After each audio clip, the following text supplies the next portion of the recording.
Hello friends, आज जो हम एस्टेट में जनरल पार्ट में जो 30 मार्क्स का हमारा एप्टीट्यूड आता है उसके क्वेश्चन डिस्कस करेंगे। फर्स्ट क्वेश्चन इसमें क्या कह रहा है, the sum of length breadth and depth of a cuboid is 19 centimetre if it's principal diagonal is 5√5 centimetre then its surface area. तो हमें क्वेश्चन क्या कह रहा है कि जो एक क्यूबॉइड होता है इसकी जो लेंथ ब्रेथ और डेप्थ का हाइट का सम दे रखा है L+B+H, वो हमें 19 सेंटीमीटर दे रखा है। जबकि इसका जो प्रिंसिपल डायगोनल है, ये जो प्रिंसिपल डायगोनल बनता है इसमें, ये हमें दे रखा है 5√5। प्रिंसिपल डायगोनल का क्यूबॉइड का डायरेक्ट फॉर्मूला होता है √L² + B² + H²। तो इसकी वैल्यू हमें क्वेश्चन में 5√5 गिवन है। तो then find it surface area, हमें सरफेस एरिया कहना। जब भी वो सरफेस एरिया की बात करें वो हमेशा TS से हमसे पूछता है। तो 2 × LB + BH + HL ये हमें फाइंड आउट करना है। तो इसके लिए हम क्या करेंगे, जो हमें इन्फॉर्मेशन गिवन है यहाँ हम स्क्वेयरिंग ऑन बोथ साइड कर देंगे। तो L + B + H का होल स्क्वेयर = 19 का स्क्वेयर। यहाँ हमारे पास क्या बनेगा, A² + B² + C² +2 × AB + BC + CA। ये हमें आइडेंटिटी हमने जो 3 के लिए स्क्वेयर होल स्क्वेयर पे खोल दी, और ये 19 का स्क्वेयर हमारे पास 361 होता है। इसकी वैल्यू क्वेश्चन में यहाँ गिवन है। अगर मैं यहाँ स्क्वेयरिंग ऑन बोथ साइड करता हूँ तो ये स्क्वेयर से रूट कैंसिल, और ये आ जाएगा 5 का रूट 25, 5 का स्क्वेयर और √5 का स्क्वेयर 5। तो ये हमारे पास 125 इसकी वैल्यू आ रही है। तो ये हो गया 125, और ये हमारा एज इट इज़ और = 361। इसकी वैल्यू फाइंड आउट करनी है, ये इधर प्लस में उस तरफ जाके माइनस में। तो 2 × LB + BH + HL = 361 माइनस का 125। तो ये हमारे पास आ जाएगा 632। तो 263 इस क्वेश्चन का राइट आंसर हो जाएगा, यानी कि ऑप्शन नंबर सी यहाँ करेक्ट हो जाएगा। नेक्स्ट में कह रहा है, in a row of boys A is 15 from the left. कोई बॉयज़ की रो है और जिसमें जो A है वो लेफ़्ट से 15 पे है, जैसे 1 2 3 ऐसे करके 15 पे है। And B is 4th from the right. B क्या है, जो राइट से 4th पे है, फर्स्ट सेकंड थर्ड फोर्थ, ये हमारे पास 4th पे B है। और there are 3 boys between A and B। A और B के बीच में 3 बॉयज़ हैं। तो हम क्या करेंगे, 1 2 3, ये हमारे पास 3 बॉयज़ हो गए। ये A है, ये B है, ये राइट से 4th पे और ये लेफ्ट से 15 पे। अब वो कह रहा है C is first left of A। C क्या है, लेफ्ट है बिल्कुल A से, पहला ही लेफ्ट C है। तो ये हमारे पास जो है ये पोजीशन C की है। कुछ कह रहा है, what is the position of C from the right. Right से C की पोजीशन पूछ रहा है। तो ये हो गई राइट। राइट से हमारे पास 4 पे तो B था, फिर ये 3 पोजीशन 5th 6th 7th और एक ये 8th थी, और C ये पहुंचा 9th पे। 9th पोजीशन इसका करेक्ट आंसर है। 62 का हमारे पास 9th आ जाएगा, यानी कि option number A। Next 63, among 5 person ABCDE A is shorter than B। A जो है वो B से छोटा है, तो A और B को ऐसे लिख लेते हैं। नेक्स्ट कह रहा है but taller than E। E से क्या है, टालर है। जो A है वो B से छोटा है, लेकिन E से टालर है, तो E से बड़ा कर दिया। नेक्स्ट क्या कह रहा है, C इज टालेस्ट। C सबसे बड़ा है, तो C को सबसे ऊपर लिख देते हैं। D is shorter but D is shorter than B but taller than A। जो D है वो B से तो छोटा है और A से बड़ा, तो यानी कि इन दोनों के बीच में आएगा। पूछ रहा है which among them is shortest, सबसे छोटा कौन है। तो सबसे नीचे हमारे पास E आया है, E इज शॉर्टेस्ट। तो ये हमारे पास करेक्ट आंसर हो जाएगा E। बिल्कुल इजी क्वेश्चन आते हैं। 63 64 कह रहा है, a train 120 metre long is running at 60 kilometre per hour. ये जो ट्रेन की लेंथ है 120 मीटर में, ये मीटर में दे रखी है, जो कि जो स्पीड है वो 60 किलोमीटर पर हावर, वो किलोमीटर पर हावर में है। How much time it will take to pass a platform 260 metre long. जो ये ट्रेन है, जो एक प्लेटफॉर्म है 260 मीटर लॉन्ग, उसको पास करने में कितना टाइम लेगी। ये कॉन्सेप्ट हमें याद रखना। जब भी एक प्लेटफॉर्म को कोई ट्रेन पास करती है तो इसमें ट्रेन की लेंथ और प्लेटफॉर्म की लेंथ दोनों हमारी ऐड ऑन हो जाती है। तो ट्रेन है 140 मीटर और जो प्लेटफॉर्म है वो 260 मीटर है। तो ये टोटल हो गई डिस्टेंस 260 + 140, ये हमारे पास हो गई 400 मीटर। और जबकि स्पीड ऑफ ट्रेन क्या है, वो है 60 किलोमीटर पर हावर। वो हमारे पास 60 किलोमीटर पर हावर दे रखी है। ये मीटर में है और ये किलोमीटर पर हावर में, जबकि आंसर है वो सेकंड में है। तो क्यों ना इसको भी हम मीटर पर सेकंड में चेंज कर लें। तो छोटे के लिए ऊपर छोटे से और नीचे बड़े से, ये हमारे पास हो जाएगा 6 से काट लेते हैं। 6 से ये 10 पे और ये 3 पे, तो 50/3 मीटर पर सेकंड आ गई स्पीड। हमारे पास टाइम का फॉर्मूला होता है डिस्टेंस अपॉन स्पीड। तो डिस्टेंस है 400 और स्पीड है 50/3। तो ये आ जाएगा कैलकुलेशन। ये 4 टर्म ऊपर जाके मल्टीप्लाई में और ये नीचे डिवाइड में, ये 0, ये 8 पे 8 3 जा 24। तो ये 24 सेकंड इसका करेक्ट आंसर आ गया 64 का 24 second. B option is correct. और इसका 63 का हमारे पास शॉर्टेस्ट ई आया था। नेक्स्ट 65 इम्पोर्टेंट क्वेश्चन है, ये हमेशा आता है एलॉयज से। वो कह रहा है 2 alloys both are made up of copper and tin. जो 2 एलॉयज दे रखे हैं वो कॉपर और टिन से मिलके बने हैं। The ratio of copper and tin in first alloy, first में जो रेशो दे रखी है कॉपर और टिन की वो 1:3 दे रखी है, जबकि सेकंड में दे रखी है वो 2:5 दे रखी है। In what ratio should alloy be mixed to obtain new alloy such that the ratio of copper and tin be 3:8। तो वो कह रहा है कि हम किस रेशो में करें कि ताकि जो न्यू एलॉय का है वो हमारे पास 3:8 में कॉपर और टिन का आ जाए। तो वो रेशो हमसे फाइंड आउट पूछे, तो इनको कैसे मिक्स करें कि न्यू रेशो हमारे पास ये बन जाए। जब भी ऐसे क्वेश्चन आते हैं थर्ड रेशो पहले ही गिवन होती है, तो इसमें हम क्या करते हैं, किसी एक को उठा के लेके चलते हैं। सबसे पहले तो इनका टोटल निकाल लेते हैं। 3 + 1 4, 5 और 2 7 और 8 और 3 11। कॉपर में मैं पूरा क्वेश्चन सोल्व करता हूँ, कॉपर में लेके चलता हूँ। कॉपर क्या है, 1/4 पार्ट है होल का, तो 1/4। और फर्स्ट एलॉय का सेकंड में 2/7 पार्ट है, 2/7। और थर्ड में जो है वो कॉपर 3/11 है, टोटल का 3/11। एलिगेशन लगा लेते हैं। उससे पहले एक बार नीचे का जो एलसीएम लेके पूरा बेस क्रॉस कर देते हैं। तो 11 सारे आपस में कोप्राइम है, तो 4 × 7 × 11 से मल्टीप्लाई कर देता हूँ। तो यहाँ 4 से 4 कैंसिल, 11 77। यहाँ 7 से 7 कैंसिल, ये आ जाएगा 11 4 जा 44, 44 88। और ये 11 से 11 कैंसिल, ये आ जाएगा हमारे पास 7 4 जा 28, 28 3 जा 84। तो ये आ जाएगा 84। एलिगेशन लगाते हैं, यहाँ से ये माइनस ये आ जाएगा 4 और यहाँ से ये 7।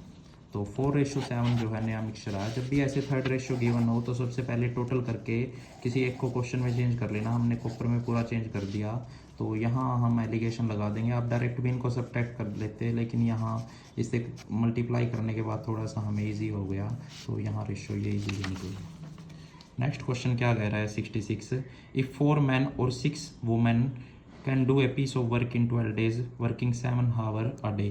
वो कह रहा है यदि 4 आदमी या 6 महिलाएं किसी काम को 12 दिन में करती हैं, जबकि एक दिन में वो 7 घंटे काम करती हैं, तो how many day will it take to complete the work twice. अगर काम को दुगना कर दिया जाए तो 10 आदमी और 3 महिलाएं अगर एक दिन में 8 घंटे काम करें तो वो कितनी जल्दी अपना कर देंगी कंप्लीट काम को, ये हमसे पूछा हुआ है, यानी कि डेज पूछे हुए हैं। तो सबसे पहले इन्होंने एक कंडीशन जो दे रखी है 66 में, वो कंडीशन क्या दे रखी है हमारे पास कि 4 men और 6 women और लगा रखा, और का मतलब होता है ये दोनों आपस में इक्वल है, इनकी एफिशिएंसी है जो। तो 4 men = 6 women है, तो मैं कह सकता हूँ 1 man = 6/4 women, और या फिर 1 man = 3/2 वूमेन। तो 1 man की हमने एफिशिएंसी निकाली। पूरा क्वेश्चन वूमेन में चेंज कर लेंगे हम। तो ये हमसे कह रहा है अब MDH/W और MDH/W। स्टार्टिंग में वो कह रहा था 4 men या फिर 6 वूमेन। मैंने पूरा क्वेश्चन वूमेन में कर लेता हूँ। 6 वूमेन, तो यहाँ मैन की जगह वूमेन 6 हैं। डेज यहाँ ले रहे हैं 12 और हावर यहाँ लगते हैं 7 और काम है यहाँ 1 इक्वल टू मैन इस बार 10 मैन और 3 वूमेन, इस बार एंड हैंड यानी कि प्लस 10 मैन और 3 वूमेन। तो पूरा क्वेश्चन वूमेन में 1 मैन था 3/2 वूमेन के, तो 10 मैन हो जाएगा 10 × 3/2 यानी कि 5 3 जा 15 वूमेन के। तो 15 वूमेन प्लस 3 वूमेन यानी कि 18 वूमेन का हमसे फाइंड आउट करवाना चाहता है। तो 18 और डे 2 हमें निकालना है कि दिन कितने लगेंगे। और हावर इस बार 8 है और काम ट्वाइस कर दिया उन्होंने, हावर्स इस बार 8 है और काम हो गया ट्वाइस। तो यहाँ हम कैंसिल आउट कर लेते हैं। ये यहाँ चला गया, 6 से अगर काटेंगे, 6 से ये 3 पे, और 3 से ये 4 पे, 4 से ये 2 पे, 2 से ये 2 पे, तो डी की वैल्यू 7 आ गई डायरेक्ट। डी इक्वल टू 7 यहाँ हमारे पास आया है, यानी कि ऑप्शन नंबर बी यहाँ, जबकि यहाँ ऑप्शन नंबर सी 4:7 आया था। नेक्स्ट जो क्वेश्चन है, मैं इसके अच्छे क्वेश्चन दे रखे हैं, आपकी कैलकुलेशन को इम्प्रूव करेंगे। x equal to 1/1 plus √2, find the value of x square plus 2x plus 3। ये वैल्यू हमें फाइंड आउट करनी है। x हमारे पास गिवन दे रखा है 67 में, 1/1 प्लस √2, और वैल्यू फाइंड आउट करनी है x प्लस 2x प्लस 3। इसकी वैल्यू हमसे फाइंड आउट करवाना चाहता है। तो हम क्या करेंगे, सबसे पहले x को थोड़ा सा रैशनलाइजेशन कर लेते हैं। रैशनलाइजेशन क्या प्रोसेस है, नीचे रूट कभी नहीं छोड़ते, तो हम नीचे का साइन बदल के उसी से मल्टीप्लाई, उसी से डिवाइड कर देंगे। ये कर दिया, उसी से मल्टीप्लाई डिवाइड, वापस कैंसिल करेंगे, क्वेश्चन पे कोई इम्पैक्ट नहीं पड़ रहा। तो यहाँ 1 से मल्टीप्लाई करेंगे एज इट इज़। यहाँ a plus b, a minus b identity बन रही है a square minus b square की, तो 1 माइनस √2, और यहाँ 1 का स्क्वेयर 1, √2 का स्क्वेयर कैंसिल आउट हो गए 2, तो ये आ गया -1, 1 माइनस √2 अपॉन -1। ये माइनस ऊपर एडजस्ट कर देते हैं, √2 तो हो गया प्लस का, और 1 हो गया माइनस का। तो x की वैल्यू हमारी ये आई है। अब जो x की वैल्यू आई है वो वापस रख देते हैं इसमें, जो हमसे पूछ रहा था, x square plus 2x plus 3। तो x की वैल्यू √2 माइनस 1 का स्क्वेयर प्लस 2 इंटू एक्स की वैल्यू √2 माइनस 1 प्लस 3। तो यहाँ a माइनस बी का होल स्क्वेयर अगेन लगाएंगे, ये क्या हो जाएगा, a square plus b square minus 2ab, और यहाँ अंदर मल्टीप्लाई करेंगे 2√2, और यहाँ अंदर मल्टीप्लाई करेंगे माइनस का 2 प्लस 3। ये कैंसिल आउट, √2 का जो स्क्वेयर है वो 2 आ जाएगा, तो 2 से 2 भी कैंसिल आउट, 1 का स्क्वेयर 1, और 3 यहाँ है, 3 + 1 4 is the correct answer for this question. तो 67 ऑप्शन नंबर सी। नेक्स्ट 68 पे चलते हैं। 68 हमारे पास क्या कह रहा है, रीजनिंग का क्वेश्चन है। नेक्स्ट टर्म हमसे पूछ रहा है, और जो सीरीज़ है वो कैसे दे रखी है, CAE प्लस HFJ, उसके बाद है MKO, और उसके बाद है PPT RPT। तो ये हमसे नेक्स्ट सीरीज़ वो पूछना चाहता है। नेक्स्ट सीरीज़ अगर हम ध्यान से देखें, इनकी नंबरिंग करें, तो ये 3, ये 1, ये 5, ये 8, ये 6, ये 10, और ये 13, ये 11, ये 15, और ये R हमारे पास हो जाएगा 18, 16, और ये होता है 20। तो नेक्स्ट हमसे पूछ रहा है, हम क्या देख रहे हैं, 3 + 5, 1 प्लस ये भी 5, और 5 + 5 ये भी 5। यहाँ अगेन 8 + 5, 6 + 5 11, और 10 + 5 15, +5 + 5 चल रहा है। तो 18 में अगर +5 करता हूँ मैं, तो ये आता 23, 16 + 5 करता हूँ तो ये आता 21, और 20 + 5 25। तो ये हमारे पास हो जाएगा W, और ये हो जाएगा U, और ये हो जाएगा Y। तो ये इसका करेक्ट आंसर हो जाएगा WUY, यानी कि option number B, 68 option number B. Next चलते हैं 69 पे। 69 में हमारे पास क्या कह रहा है,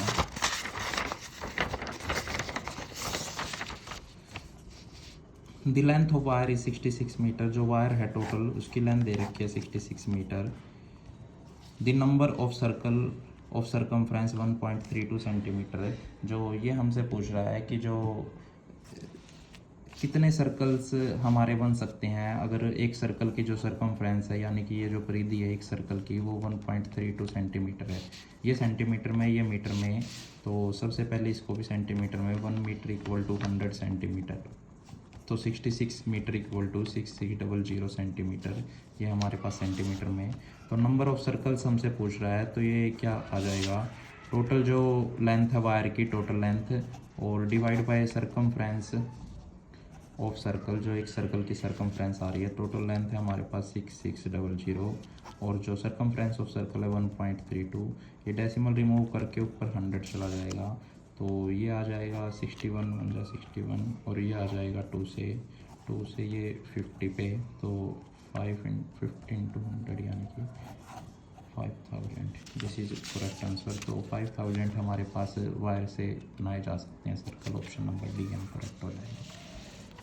70 करते हैं। The sum of 2 number is 520, if the bigger number is decreased by 4% and the smaller number is increased by 12% then the obtained numbers are equal। तो वो कह रहा है अगर हमारे पास 2 नंबर्स हैं जिनका सम 520 है तो मैं मान लेता हूँ लेट दी बिगर और स्मॉलर की बात है तो वो लास्ट में स्मॉलर नंबर ही पूछ रहा है तो मैं स्मॉलर नंबर को ही मान के चलता हूँ। Let the smaller number be x, मैंने स्मॉलर नंबर को एक्स मान लिया। अब दोनों का सम 520 है तो सेकंड नंबर अपने आप ही कितना हो जाएगा 520 माइनस एक्स हो जाएगा क्योंकि दोनों को ऐड करेंगे 520 आ जाएगा।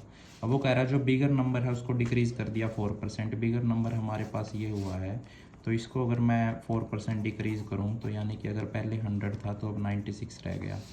और and the smaller number is increase by 12%। जो स्मॉलर है यानी कि x है उसको 12% इंक्रीज कर दिया, पहले 100 था तो अब 112 हो गया। Then the obtain numbers are equal तो हम भी इक्वल कर देते हैं।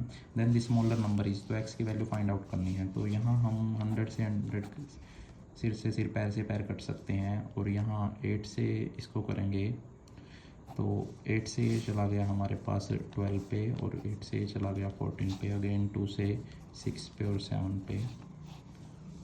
तो इस यहाँ कर लेते हैं 6 2 जा 12 और 6 5 जा 30 और ये आ गया 31। यहाँ माइनस का 6x, ये आ गया 7x। तो ये उस तरफ जाके प्लस में तो 6 + 7 13 x इक्वल टू 3120। तो x की वैल्यू हमारे पास आ गई 3120 डिवाइड बाई 13 और यहाँ हम कैंसिल आउट करेंगे तो 13 2 जा 26 5 13 4 जा 52 तो 240 इसका करेक्ट आंसर आया है। यानी कि जो स्मॉलर नंबर था वो हमारे पास 240 आया है। स्मॉलर नंबर ही हमें फाइंड आउट करना था x की वैल्यू। तो ये जो क्वेश्चन है इसका 240 करेक्ट आंसर हो गया। नेक्स्ट 71 करते हैं। अ cloth merchant on selling 33 meter clothes obtained a profit equal to the selling price of 11 meter cloth, find the profit percentage। तो 71 क्या कह रहा है कि एक को जो क्लॉथ जो व्यापारी है कपड़े का वो 33 मीटर क्लॉथ सेलिंग करता है और उसको प्रॉफिट होता है कि 11 मीटर सेलिंग प्राइस के इक्वल प्रॉफिट होता है। तो उसने अगर 33 सेल किया है सेलिंग प्राइस तो 33 उसने कॉस्ट भी तो किया होगा और साथ में उसको प्रॉफिट मिला है यानी कि प्लस मिला है क्या 11 मीटर सेलिंग प्राइस के इक्वल 11 मीटर सेलिंग प्राइस। तो ये हमारी स्टेटमेंट बनी है। यहाँ से SP एक तरफ कर दिया, इस तरफ आगे माइनस का 11 SP और ये हो गया 33 CP। तो ये आ गया 22 SP इक्वल टू 33 CP। तो SP बाई CP कितना आ गया हमारे पास, ये आ गया 33/22 यानी कि 3/2। तो 2 की चीज़ 3 में बेच दी तो यानी कि 1 का फ़ायदा और कॉस्ट प्राइस यानी कि 2 पे गुना 100। तो ये आ गया 50% उसको प्रॉफिट हुआ है। 50% profit is the correct answer. तो 50% प्रॉफिट हुआ। 72 देख लेते हैं। 72 कह रहा है ए said that the boy is the grandson of my mother's husband. I have no brother and sisters. How is the boy related to A? ए कहता है किसी को देख के कि जो वो बॉय है वो क्या है, वो ग्रैंडसन है यानी कि पोता है किसका, ऑफ माई मदर उसकी माता जी का। तो ए की कोई माता जी मिलेगी इधर मदर और मदर्स हस्बैंड उसके हस्बैंड का पोता है तो यानी कि मदर का कोई हस्बैंड भी मिलेगा। और ये है जो तो ये इसकी मदर है तो ये इसका फादर है और ये फादर का इसका सन है और ये इसका ग्रैंड सन है तो यानी कि ये इसका सन हुआ हमारे पास। तो ये डायरेक्ट इधर से ग्रैंड सन उसने बोला है तो ये इसका तो सन हुआ। तो वो यही पूछ रहा है कि how is the boy related to A से ये बॉय कैसे रिलेटेड है। तो ए का तो ये सन हुआ जबकि इसके फादर का ये ग्रैंड सन हुआ और मदर का भी ग्रैंड सन। तो इसका ये सन हुआ, बी ऑप्शन करेक्ट है। 73 देखते हैं यहाँ से। Find the wrong number in the following series. इसमें रॉन्ग नंबर हमें फाइंड आउट करना है। वो कह रहा है 135 + 226 135 226 353 552 और 739। इसमें जो है हमसे रॉन्ग सीरीज़ हमसे फाइंड आउट करवाना चाहता है। तो हम क्या करेंगे, ये नंबर एकदम रैपिडली नहीं बढ़ रहे तो डिफरेंस से हमारा काम चल जाएगा। डिफरेंस करके देखते हैं नंबर्स का। तो अगर मैं नंबर्स का डिफरेंस करता हूँ, इसमें से ये माइनस करता हूँ तो यहाँ 91 आ रहा है, इसमें से ये माइनस करूँगा तो यहाँ 127 आ रहा है, जबकि इसमें से ये माइनस करूँगा 199 आ रहा है, और ये अगर मैं माइनस करता हूँ तो ये 187 आ रहा है। नेक्स्ट आगे फ़िलहाल कुछ दिख नहीं रहा और माइनस करते हैं, डिफरेंस ऑफ डिफरेंसेस लेते हैं। तो ये आ गया 36, ये आ गया 72, और ये तो माइनस में आया माइनस का 12। तो हम देख रहे हैं जो इसने यहाँ गड़बड़ कर दी, तो 739 यहाँ इनकरेक्ट हो जाएगा, ये इसका इनकरेक्ट हो गया 739। नेक्स्ट करते हैं the difference between S I and C I of compound annually at the rate 12% per annum on 5000 for 2 year. जो एस आई और सी आई का हमसे डिफरेंस पूछा है, जब भी 2 ईयर के लिए डिफरेंस पूछे तो डायरेक्ट फार्मूला है C I minus S I equal to, ये है हमारे पास P R square divide by 100 का स्क्वेयर। प्रिंसिपल यहाँ 5000 दे रखा है, रेट यहाँ 12% दे रखी है, स्क्वेयर है तो 2 टाइम्स, और 100 का स्क्वेयर यानी कि 100 इंटू 100। 2 0 से हम 2 0 कैंसिल करते हैं, 1 0 से 1 0, 5 से ये 2 पे और 2 से ये 6 पे, तो 12 6 जा 72। तो ये हमारे पास डिफरेंस आया है, ये शॉर्टकट मेथड है, आप इसको कर सकते हैं। ये तो फॉर 2 ईयर्स है, अगर क्वेश्चन 3 ईयर्स आ जाए तो आप उसके लिए याद रखना है एस आई माइनस सी आई का जो डिफरेंस है वो P R square 300 plus R divide by 100 का क्यूब, ये फॉर 3 ईयर्स के लिए है। तो ये आप याद रखना, 2 ईयर्स का क्वेश्चन जनरली आ जाता है, 3 ईयर्स का कभी कभार देखने को मिलता है। तो 73 हमने ये कंपाउंड इंटरेस्ट का कर लिया। उसके बाद 75 पे चलता हूँ। The perimeter of a rhombus is 100 centimetre. जो रोम्बस का पेरीमीटर है वो 100 सेंटीमीटर दे रखा है। रोम्बस का हमें पता है जो पेरीमीटर है वो हमारे पास 4 इंटू ए सारी साइड इक्वल होती हैं, तो ये 100 दे रखा है। ए की वैल्यू यहाँ से 25 आ गई, यानी कि जो सारी साइड हैं वो 25 हैं यहाँ। नेक्स्ट कह रहा है on it's one of its diagonal is 40 centimetre. तो रोम्बस के डायगोनल एक दूसरे को बाइसेक्ट करते हैं, इक्वल पार्ट्स में काटते हैं। अगर ये वैल्यू हमारे पास 40 है तो ये 20 मिलेगा और ये भी 20, और इसका एरिया फाइंड आउट कर रहा है। एरिया के लिए फॉर्मूला होता है 1/2 d1 इंटू d2। तो अगर वन डायगोनल गिवन है, दूसरा डायगोनल गिवन नहीं है, तो उसके लिए हमारे पास ये है। रोम्बस के डायगोनल एक दूसरे को इंटरसेक्ट करते हैं 90 डिग्री पे, तो यहाँ पाइथागोरस थ्योरम लग सकती है। या फिर अगर आपको ट्रिपलेट याद है 15 20 25 का, तो आप डायरेक्ट भी कर सकते हो। तो ये साइड हमारे पास 15 15 आ जाएगी, ये 15 है तो ये भी 15, तो ये कंप्लीट हमारे पास 30 आ गई। तो एक डायगोनल 30 और दूसरा डायगोनल 40, तो 1/2 डायगोनल 130 और डायगोनल 240, तो ये आ जाएगा 20 और ये आ जाएगा 600। तो एरिया हमारे पास 600 सेंटीमीटर स्क्वायर आया है। पाइथागोरस थ्योरम आप याद रख सकते हैं। अगर ये ट्रिपलेट नहीं याद तो 3 4 5 का तो याद ही हुआ, ये उसी का पेयर है 5 से मल्टीप्लाई करके। तो ये हमारे पास ट्रिपलेट ऐसे बनते हैं, आप लोग इनको कर सकते हो। 75 के बाद 76 क्या कह रहा है, G40 J9R M20P P41N 790L। तो ये हमें बताना है कि इनमें से रॉन्ग स्टेटमेंट हमारी कौन सी है। तो 75 देखते हैं, 76 सॉरी, ये है G40 J9R M20P और ये है P41N और S90L। तो इसमें हम चेक करते हैं, जी हमारे पास अगर देखें हम तो 7 पे आता है, ये हमारे पास 10 पे आता है, ये 13, ये 16 और S हमारे पास हो गया 19। तो ये +3 +3 +3 +3, यहाँ से ये फर्स्ट लेटर जो है वो तो सही नज़र आ रहा है, तो रॉन्ग का पता नहीं लग रहा। तो सेकंड पे चलते हैं, तो ये दिख रहा है 4 2 जा 8 + 1, 4 2 जा 8 + 1 9, 9 2 जा 18, 18 + 2 22 जा 40 + 1। ये यहाँ गड़बड़ हो गई, यहाँ 1 चल रहा था, यहाँ 2 और यहाँ फिर 3 आना चाहिए था, तो यहाँ 1 आ गया। तो अगर 3 आता तो यहाँ 43 बनता, तो P43N करेक्ट हो जाता। तो यहाँ 41 इसका ये जो है थर्ड नंबर, ये फोर्थ नंबर, ये हमारे पास इनकरेक्ट है क्योंकि यहाँ 41 है। तो इसका C हमारे पास करेक्ट हो जाएगा, इसका ये था, और जबकि इसका हमारे पास 72 था। नेक्स्ट देखते हैं, रीजनिंग के इजी क्वेश्चन आते हैं, वो थोड़ा सा टाइम कंज्यूमिंग हो सकते हैं। तो टाइप इनमें सेम ही रहती है, ऑलमोस्ट इसी टाइप के आते हैं हर बार। तो 77 में कह रहा है W अगर 23 है और स्ट्रॉन्ग जो है वो 93 है, तो वीक फाइंड आउट करना है। तो देखने से ही पता लग रहा है कि इनका सम कर रखा होगा, जबकि इसकी वैल्यू दे रखी है। तो 23 + 5 + 1 + R हमारे पास होता है ये 18। तो यहाँ करते हैं 18 और ये 5 1 23 और 1 24 और 5 29 और 18 यहाँ हमारे पास हो जाएगा 47। तो 47 इसका करेक्ट आंसर हो जाएगा वीक का। वीक और नहीं सॉरी के है यहाँ, और के होता हमारा 11। तो 11 अगर करेंगे 16 और 1 17, तो 23 + 17 ये 40 करेक्ट हो जाएगा। यहाँ आर नहीं के था, तो 40 इसका करेक्ट हो जाएगा। Next 78, if a person walk 8 kilometre towards south then turn right and walk 8 kilometre.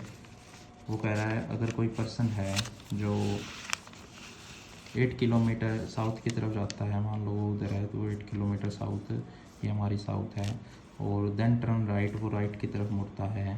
तो यहाँ से जो राइट हो गई उसकी ये हो गई, तो यहाँ फिर से वो राइट की तरफ 8 किलोमीटर चलता है।